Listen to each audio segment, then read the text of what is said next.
নমস্কার বন্ধুরা, ব্লগার নমি চ্যানেলে আপনাদের আরও একবার স্বাগত জানাচ্ছি। আজকে আলোচনা করব 2024 সালে মহাশিবরাত্রির দিনক্ষণ, চার প্রহর পূজার সঠিক সময় এবং খুব সহজে কিভাবে আপনি বাড়িতে বাবা মহাদেবের পূজা করে সমস্ত ফল লাভ করতে পারবেন। সুতরাং আপনাদের কাছে অনুরোধ, ভিডিওটা মন দিয়ে পুরোটাই দেখবেন।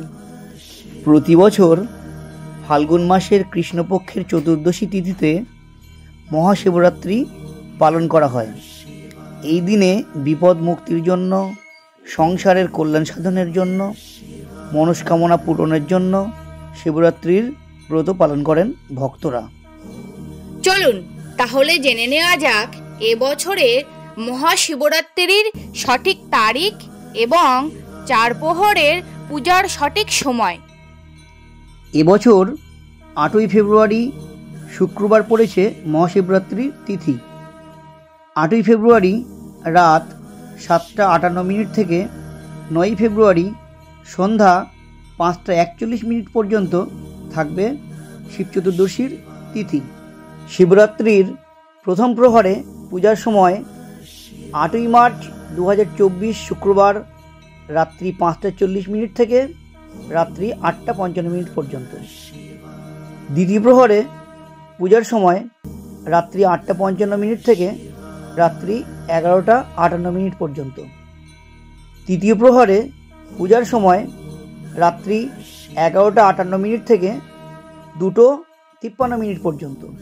আর চতুর্থ প্রহরে পূজার সময় রাত্রি 2:53 থেকে সকাল 6টা পর্যন্ত। শিবরাত্রির উপবাস ভাঙার সময় 9ই মার্চ শনিবার সকাল 6:44 থেকে বিকেল 6:18 পর্যন্ত থাকবে। মহাশিবরাত্রির চার প্রহরের পূজা কিভাবে খুব সহজে করবেন। মহাশিবরাত্রির পূজার আচার: 1. পরিষ্কার পরিচ্ছন্নতা। স্নান করে নিজেকে পরিষ্কার করুন এবং পরিষ্কার কাপড় পরিধান করে আপনি যেখানে পুজো করবেন সেখানে পূজার ঘর বা নির্দিষ্ট জায়গা পরিষ্কার করে নেবেন। 2. পূজার আয়োজন: শিবলিঙ্গ বা শিবযন্ত্রের সাথে ভগবান শিবের ছবি বা মূর্তি স্থাপন করে পূজা স্থাপন করুন। ফুল, বেলপাতা এবং ফল দিয়ে সাজিয়ে। 3. নৈবেদ্য: ফল, দুধ, মধু এবং ভগবান শিবের অন্যান্য প্রিয় খাবার নিবেদন করুন। আপনি বেলপাতাও দিতে পারেন, যা এই উপলক্ষে শুভ বলে মনে করা হয়। 4. মন্ত্র জপ: ওম নমঃ শিবায় বা মহামৃত্যুঞ্জয় মন্ত্রের মতো মন্ত্রগুলি জপ করতে পারেন। আপনি শিব চালিসা বা অন্যান্য প্রার্থনাও পাঠ করতে পারেন। 5.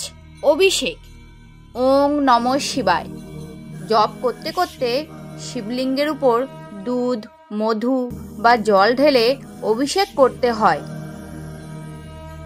6. আরতি: প্রদীপ জ্বালিয়ে মহাদেবের আরতি করুন, সাথে ওম নমঃ শিবায় মন্ত্র বলতে পারেন। চলো এবার তাহলে জেনে নেওয়া যাক শিবরাত্রির ব্রত করলে কি ফল লাভ হয়। যজ্ঞের মধ্যে যেমন অশ্বমেধ যজ্ঞ, তীর্থের মধ্যে যেমন গঙ্গা, তেমনি পুরাণ অনুযায়ী ব্রতের মধ্যে শ্রেষ্ঠ হল শিব চতুর্দশীর ব্রত। তাই শিবরাত্রির ব্রত পালন করলে ধর্ম, অর্থ, কাম এই সকল বিষয়ের ফল লাভ হয়। এবছরের শিবরাত্রি সবার খুব ভালো কাটুক, এই কামনা করেই ভিডিওটি আমি এখানেই শেষ করছি। যদি ভিডিওটি ভালো লেগে থাকে তাহলে লাইক, শেয়ার আর কমেন্ট করবেন। আর যারা আমার চ্যানেলে নতুন তারা দয়া করে সাবস্ক্রাইব করে আমার পাশে থাকবেন। নমস্কার। ওং নমঃ শিবায়।